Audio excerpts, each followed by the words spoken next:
Back at it again with your Haiti Daily Economic News Show, Monday to Friday, with the goal of informing, engaging, and allowing you to react to the most optimal way for your business, investment, and entrepreneurial activity. Let's get into it. Before we do, I just want to remind folks that, Seejeanty, we have a lot of other content available on our YouTube channel. So make sure that, once you're done with this video, check out some of the other stuff that I have available.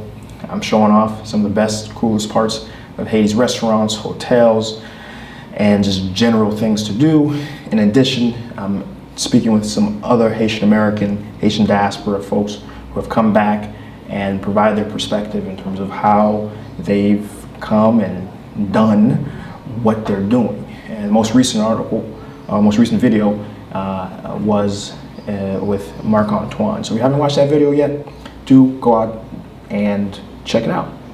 So today's article was brought to you by Les Nouvelliste, and it isn't necessarily anything specific to what may be going on in Haiti, right? There's no news or no meetings or no new agreements necessarily that's changed anything, but it is an article that's set to highlight, some of the let's say conditions, situations that are currently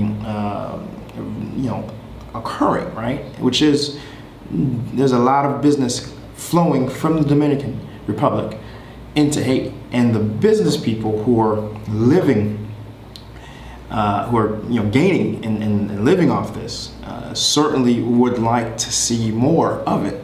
Only logical, right? They're making imports are as much as $1.5 billion to $2 billion per year from Dominican Republic to Haiti, which represents 25 to 30% of Haiti's GDP, right? And that component alone, that part of alone of imports that we do in this country is 34%, 35 to almost 40% comes from the Dominican Republic, right?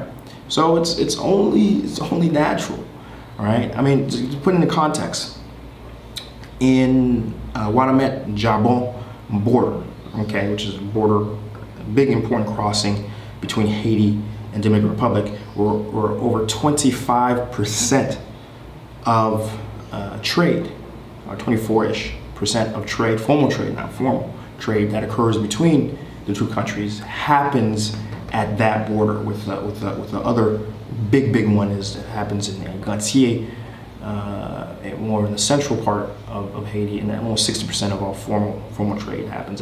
But sticking to Guadamet for a second, 25% represents almost $1.3 million per week flowing in between. Well, again, with most of that being imports, right? So again, it's only natural when we're talking about these big dollar value flows, particularly that's going one way.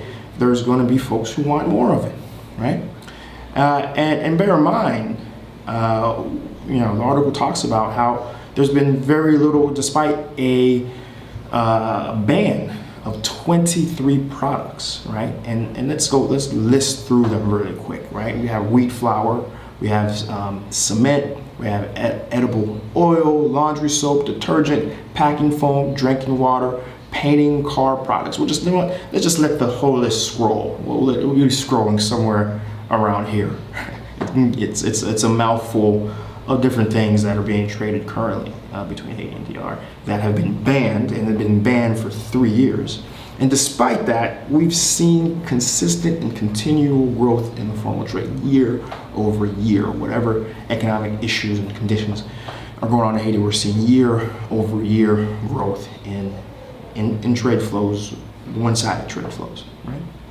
So, what has the Haitian government done? They've created a national task force called the Poly Front, whose sole role and responsibility is to particularly look for contraband things that are on, for example, on this list, in addition to drugs and other things, and block and stop them. The effectiveness is still a big question mark. We don't know how much of it is actually being stopped, because bear in mind, What comes in that isn't formally recognized isn't taxed.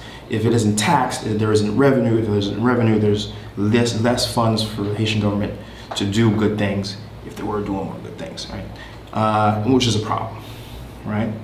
We don't know how effective they are. Now we do know on the DR side, it's pretty darn effective, right? They have a task force on their side that's doing what needs to be done, right? They're stopping contraband from flowing in from the other side, and making sure everything, as much, not everything, but most things get properly levied a tax on their side, right? So at the moment, there's only really one side enforcement, and it's being enforced in the other direction, which is a problem, right? So what does this mean to you? Implications, analysis for you, the entrepreneur, right, the business person, right? First off, there's still a tremendous opportunity to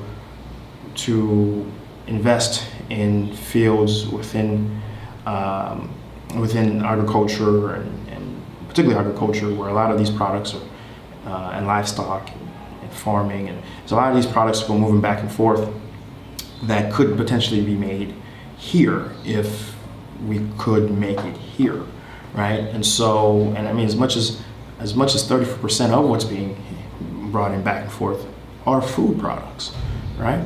And so there's certainly an opportunity here to improve on what we're offering in the process, right, behind what's driving these imports. So we can improve, and there's certainly opportunity there, okay? So certainly the Haitian government has a much more active role in promoting domestic production, but meanwhile, there's certainly things we could do on our side, the entrepreneur, to go ahead. And again, I was speaking with someone recently, and they were saying, well, there's no real market for our products, right? There's folks, oh, well, even if I did agriculture, right, there's no product, there's no market for us to really sell and make profit. Is that really true? Because you can very easily go to these markets and sell your products to the vast amount of folks who are already there, right, looking to purchase, and be actually be doing good because your products are coming from Haiti, and you're selling to Haitian side buyers who are mostly there, and potentially might even be able to sell some of your products back to the DR side, which isn't necessarily as easy because of the many factors and folks selling from that direction already who have notoriously been very antithetical, right, to stuff going in that direction, but that avenue does exist, right? So I think I've covered today's news story. If you have any questions, anything you want to add about the DR to Haiti side trade, please add a comment below. Let's talk about it. Subscribe. See you next time until we're back at it again.